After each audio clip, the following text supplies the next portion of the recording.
Boa noite, meus amigos. Bem-vindos mais uma vez ao nosso encontro semanal do Evangelho Online, promovido pelo Centro Espírita Vicente de Paulo de Bauru.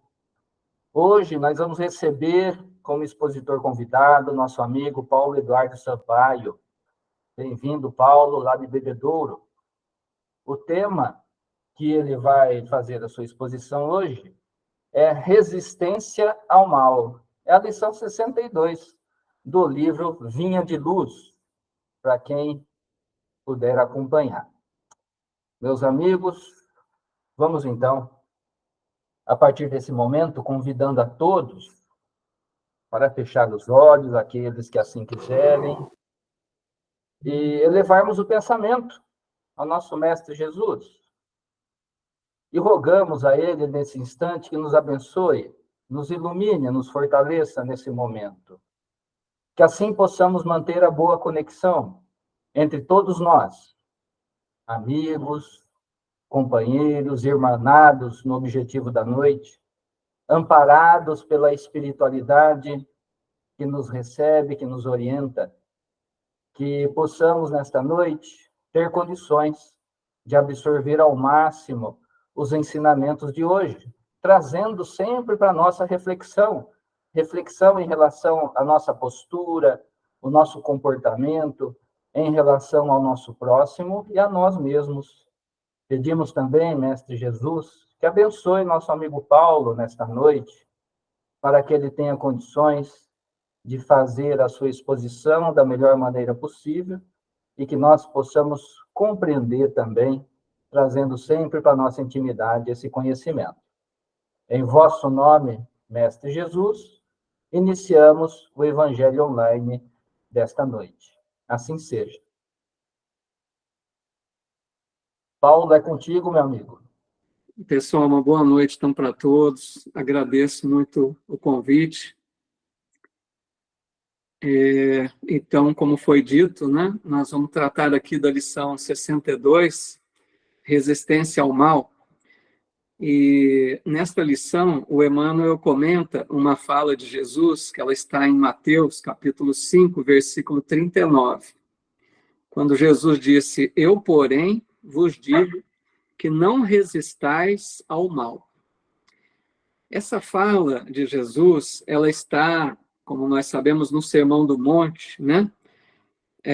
Quando Jesus, né, naquele momento dessa fala, ele vem revogando várias leis mosaicas, porque nós sabemos que Moisés, o grande legislador, né, de sua época, precisou instituir leis que fossem necessárias para, de alguma forma, conter aquele povo ainda duro de coração, muito rebelde. Então, Moisés instituía leis que ele dava caráter divino, para que o povo pudesse respeitá-las e cumpri-las. Então, Jesus, quando vem, Jesus revoga muitas daquelas leis mosaicas, né? À exceção da lei divina, dos 10 mandamentos. Então, Jesus dizia, né, sempre: "Ouvistes o que foi dito, eu, porém, vos digo." E aí ele apresentava a nova versão para aquela lei. Então, aqui no caso, né, ele disse: "Ouvistes o que foi dito, olho por olho e dente por dente. Eu, porém, vos digo que não resistais ao mal." Então, nós vemos aqui que Moisés, na sua época, ele fez uso da lei do olho por olho e dente por dente, ou pena de talião, como é conhecida. E essa lei, né, essa forma de agir representava pura e simplesmente a vingança. Mas nós precisamos compreender que, para a época de Moisés, isso já representava um grande avanço, porque nos dizem os estudiosos que, naquela época, havia um problema muito sério de uma maldade muito desproporcional. Se alguém, por exemplo, roubasse um animal de uma tribo, de alguém, aquela pessoa lesada se sentia no direito de roubar vários ou todos os animais daquele que lhe roubou e ainda matar membros de sua família. Então, Moisés, percebendo isso, o que ele faz? Institui o olho por olho, dente por dente, para que pelo menos houvesse um equilíbrio na justiça. Por isso que nós entendemos que Moisés veio no sentido de trazer uma forma mais de justiça, né? Então, se alguém roubava um, o outro tinha direito de roubar um também. Matou alguém, tinha direito também de matar o outro. Então, era um equilíbrio na justiça, então, apropriado àquela época, né? Mas quando Jesus vem, mais de 13 séculos depois de Moisés, entendendo que era a mesma humanidade que estava reencarnando inúmeras vezes, então esses espíritos, muito provavelmente nós mesmos também já estamos reencarnando dessa época, então essa humanidade que durante muitas encarnações foi, né, se lapidando, aprendendo um pouco mais, trabalhando as questões da agressividade. Então, quando chega Jesus, que Jesus encontrou o momento certo para vir, para que já tivesse um mínimo de entendimento na humanidade, para absorver o que ele trazia, né, um grande avanço, ofertando a lei de amor. Então, não mais aquela justiça dura, vingativa, mas Jesus então vinha dizer: eu, porém, não resistais ao mal. Quer dizer, agora ele vinha trabalhar a questão do perdão, de uma forma completamente diferente de ação. Então, Emmanuel começa dizendo assim: os expoentes da má-fé costumam interpretar falsamente as palavras do mestre com relação à resistência ao mal.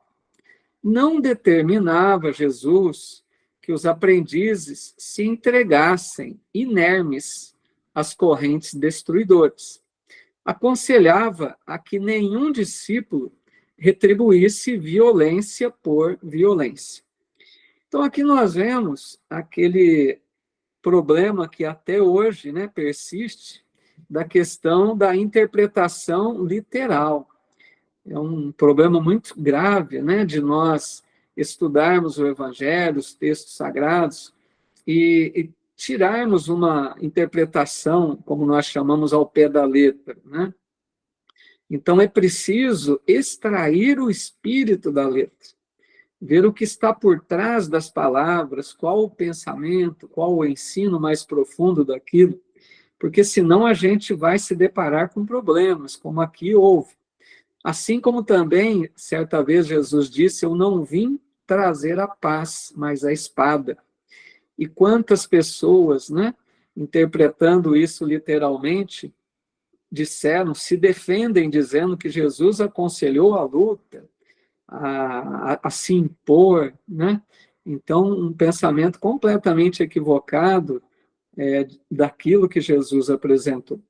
Então, não resistir ao mal não significa não se defender do mal.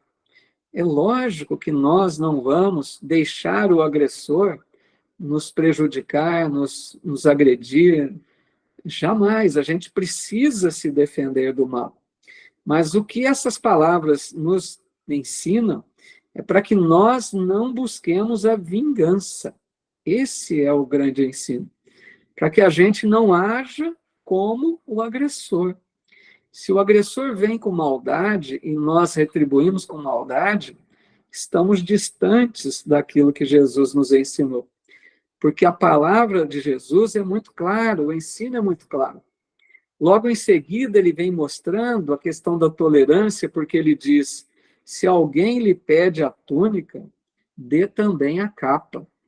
Se alguém lhe constrange a caminhar 1000 passos, vai com ele 2000. O que isso significa? Né? A tolerância. Para que a gente não entre em disputas desnecessárias, para que a gente não fique a pretexto de dizer que estamos buscando o nosso direito, que estamos sendo injustiçados e passemos a agir como agressor.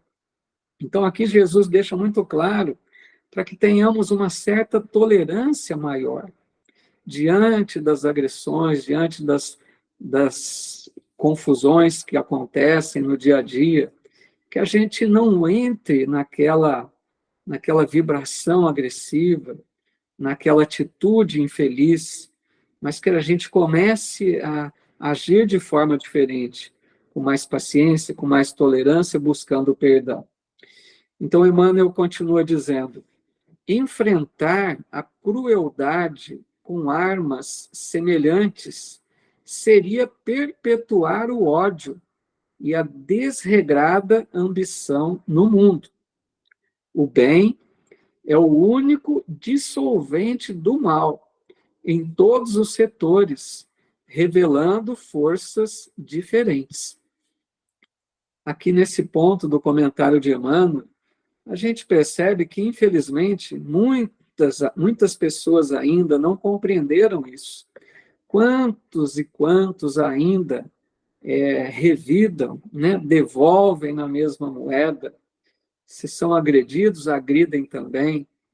Então, usam da mesma forma do agressor. E aqui, meus amigos, uma coisa muito importante para nós, principalmente espíritas, nós sabemos o quanto ainda temos de imperfeições para trabalharmos em nós mesmos.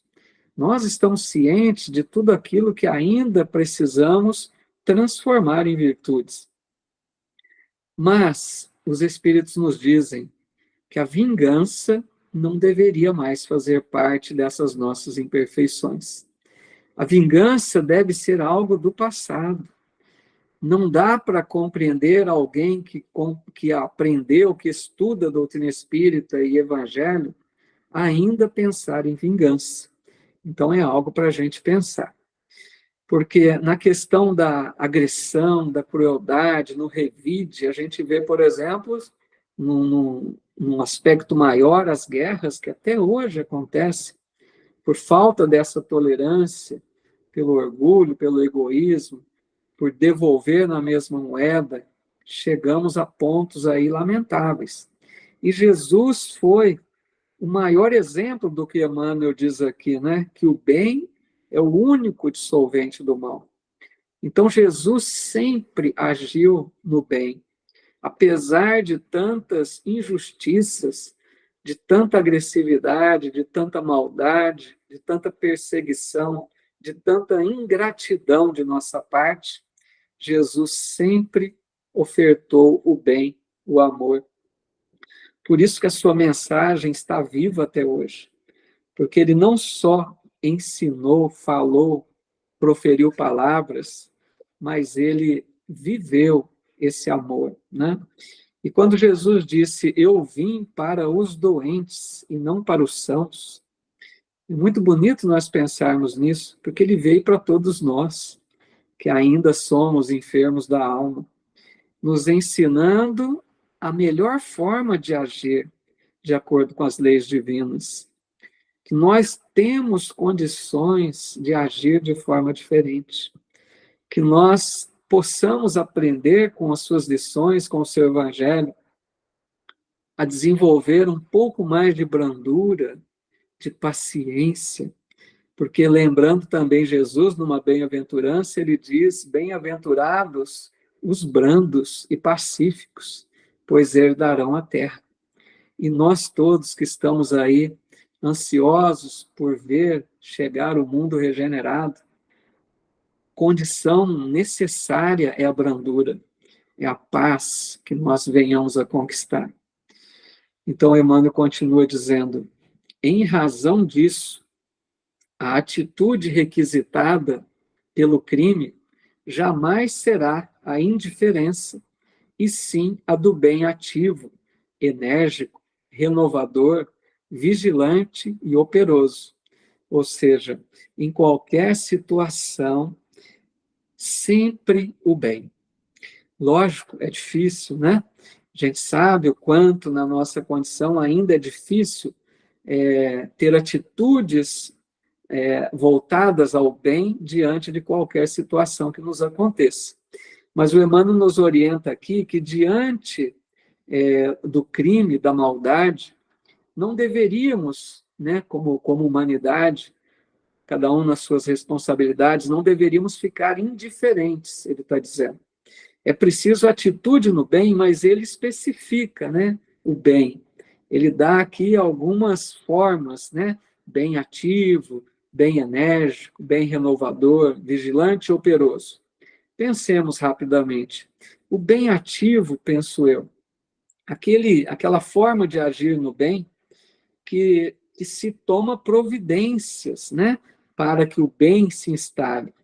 Uma forma de agir, mas com ações voltadas ao melhor para aquela situação. Por exemplo, podemos pensar, quantos criminosos hoje, né, são detidos, como assim precisa ser, são isolados da convivência social, mas como que a gente percebe uma falha grande, né, não querendo culpar outros, porque somos um conjunto aqui, mas uma falha grande, penso eu, no sistema prisional, que deveria ser mais educativo, para que preparasse aquele indivíduo para retornar um dia à convivência social. Então, esse bem que Emmanuel diz aqui, bem ativo, né, aquele bem que pensa em atitudes para oferecer o melhor para aquele que errou. Apesar do seu erro, qualquer que seja ele, o bem operoso, o bem ativo, né, que lhe oferte condições de transformação.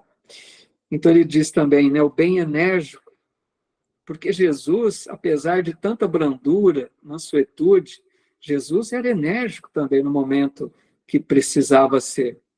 Jesus falava duro muitas vezes com os fariseus, mostrando a eles os seus erros, né, os seus equívocos, despertando aqueles espíritos para a condição de vida melhor. Então ele diz também o bem renovador, no sentido de transformar as situações, como citamos, né, no caso de alguém que fica prisioneiro aqui, excluído da convivência, esse bem renovador que lhe propicie condições de se renovar, de voltar à vida, de tirar lições dos seus erros. E o bem vigilante também, para que evitemos ciladas, né, das sombras. Então, Emmanuel continua dizendo, em todas as épocas, os homens perpetraram erros graves, tentando reprimir a maldade, filha da ignorância, com a maldade, filha do cálculo. E as medidas infelizes, grande número de vezes, foram concretizadas em nome do próprio Cristo. Guerras, revoluções, assassínios, perseguições foram movimentados pelo homem, que assim presume cooperar com o céu. Então, aqui nesse ponto, me recordei daqueles momentos mais graves da humanidade, movimentos muito lamentáveis, como as cruzadas, a Inquisição, a própria noite de São Bartolomeu, aquela guerra, né, aquela luta armada entre católicos e protestantes. E vejam, né, nós mesmos, possivelmente também nessa época, alegando que estávamos agindo em nome de Deus. Interessante a frase que Emmanuel coloca, reprimir a maldade filha da ignorância com a maldade filha do cálculo. Porque a maldade filha da ignorância, penso eu, é a maldade decorrente da ignorância, do desconhecimento das leis divinas. Então, a pessoa que está distante do entendimento do que é a vida, distante do conhecimento das leis sábias e amorosas que Deus nos oferta para a vida mais plena, essa pessoa volta-se ao mal com toda a sua força. Aquela pessoa que entende a vida como aqui e agora, imaginando que é a lei do mais forte. Então, a maldade filha da ignorância. Só que aí, aqueles outros, né, que reprimem, que revidam, com a maldade filha do cálculo. Ou seja, aquela maldade planejada, muito pior até. Porque a maldade que se pensa em como agir com maldade, com frieza, né? Revidando aquele mal recebido em situações até piores. E o absurdo maior é pensar, né, que estivéssemos cooperando com Jesus. E Emmanuel continua: no entanto, os empreendimentos sombrios nada mais fizeram que acentuar a catástrofe da separação e da discórdia. Semelhantes revides sempre constituem pruridos de hegemonia indébita do sectarismo pernicioso nos partidos políticos, nas escolas filosóficas e nas seitas religiosas, mas nunca determinação de Jesus. Lógico, né? Diante de tudo isso, o resultado só poderia ser caótico. Porque a hora que Emmanuel fala aqui em hegemonia indébita, isso significa lei do mais forte, é imposição, é aquela falta total de respeito para com o outro, né? Aqui é a lei do mais forte, aquela forma de agir do passado, que infelizmente até hoje ainda acontece, é a questão da intransigência, né? Da total intolerância. E nesse ponto, nós percebemos que, infelizmente, quantos e quantos ainda caminham com a intolerância, né? A intolerância que está presente hoje diante das escolhas políticas, sexuais, religiosas. Quanto precisamos aprender nesse sentido, de respeitar o direito do outro, porque Deus é o maior exemplo agindo para conosco. Deus respeita nossas escolhas, por piores que sejam elas.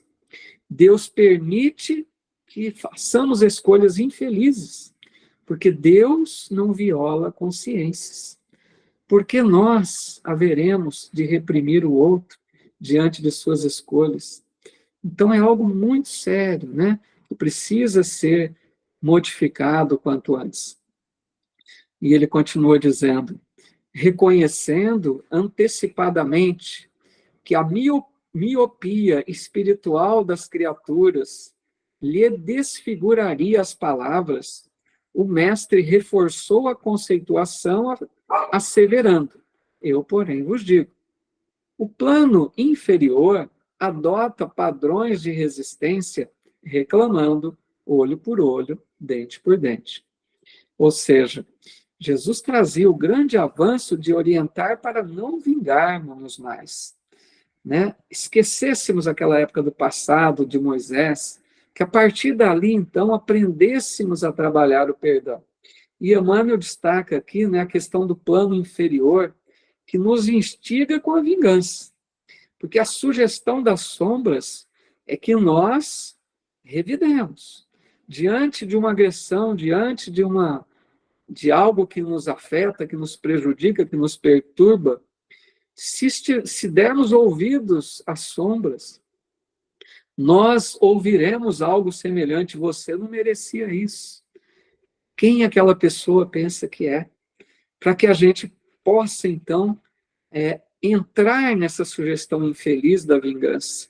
Então é preciso estarmos alertas para não deixarmos que esses pensamentos infelizes tomem conta de nós. Diante das agressões, diante das perturbações, lembremos Jesus. É preciso perdoar, é preciso tolerar um pouco mais.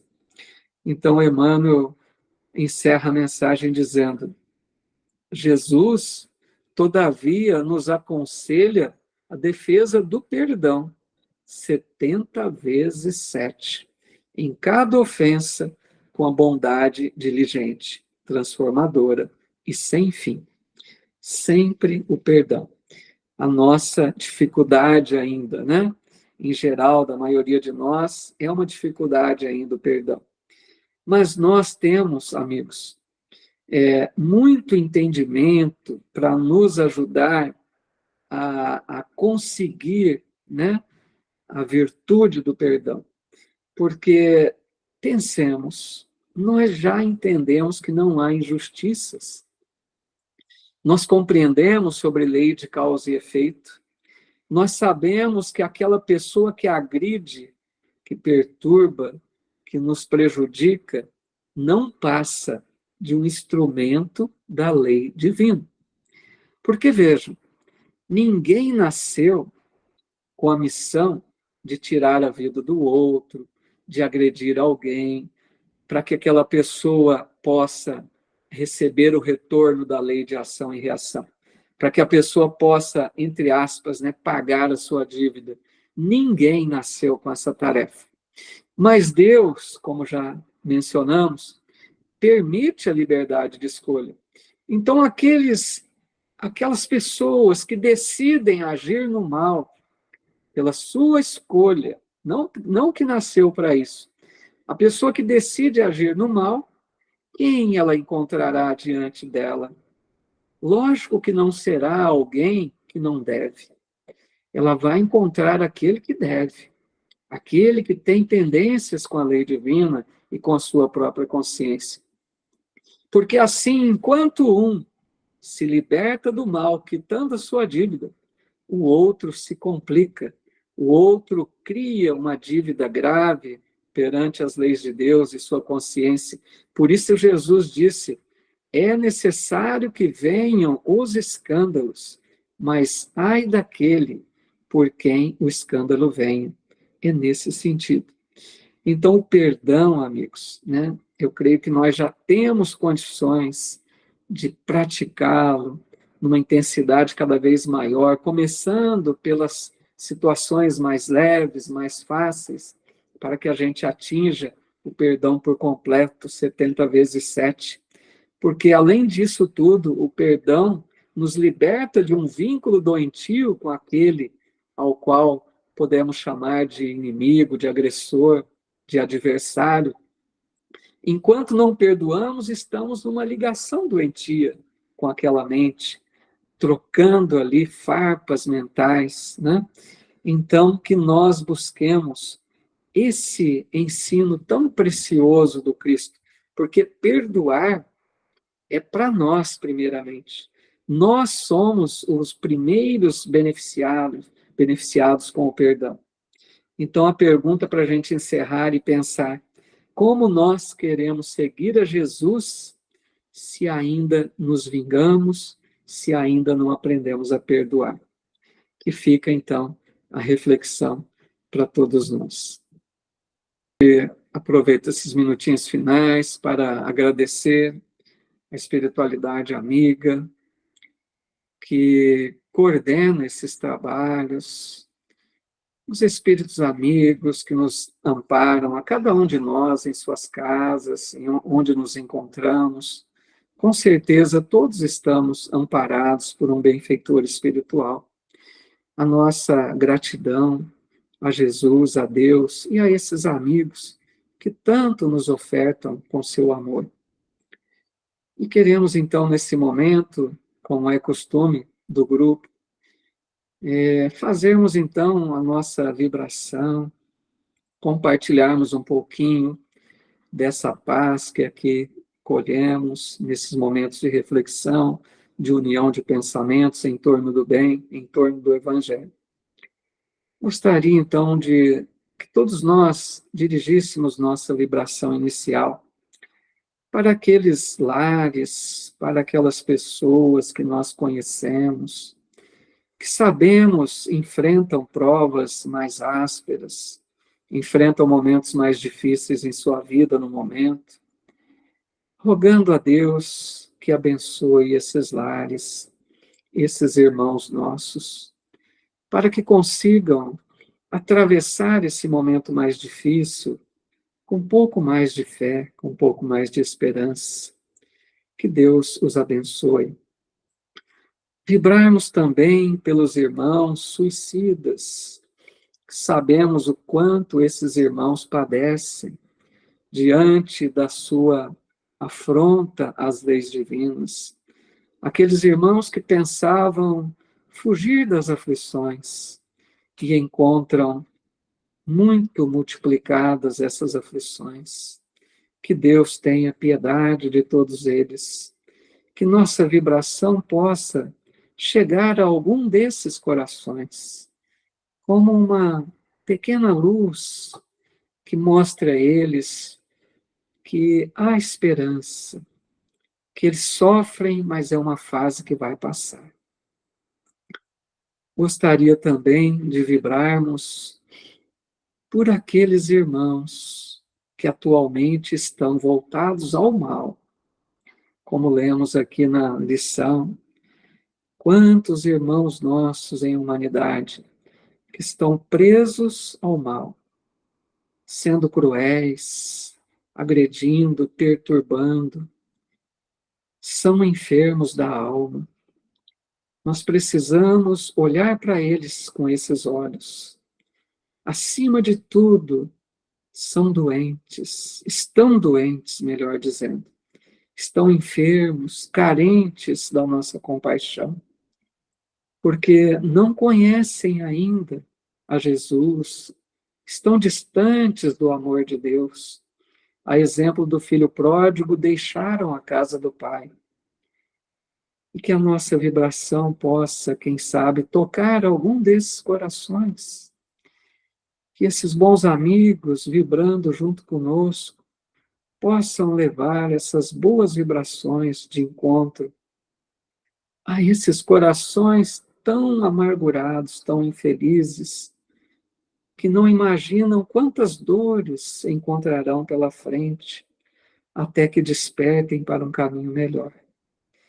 E por último, gostaria de vibrar pelo Centro Espírita Vicente de Paulo, que é a casa de todos vocês, que sabemos que, acima de tudo, a casa espírita é o conjunto dos trabalhadores, dos frequentadores.